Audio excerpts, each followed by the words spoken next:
Camarades, bonjour.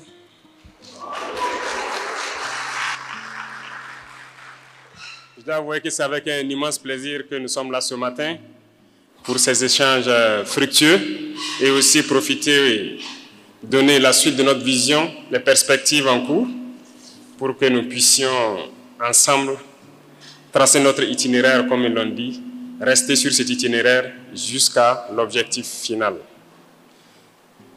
Je souhaiterais d'abord, avant tout propos, rendre un hommage donc à toutes nos forces combattantes qui sont sur le terrain, qu'ils soient les forces armées nationales, les forces de sécurité intérieure, les VDP, les Kogolwego, ou toute personne qui œuvre pour que ces forces aient le renseignement et pouvoir progresser sur le terrain.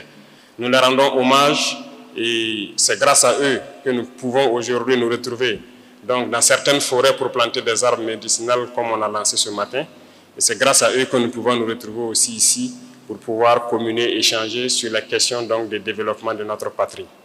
Nous avons choisi la région du Centre-Sud pour le lancement donc, de notre campagne de reforestation, mais surtout des bosquets à plantes médicinales.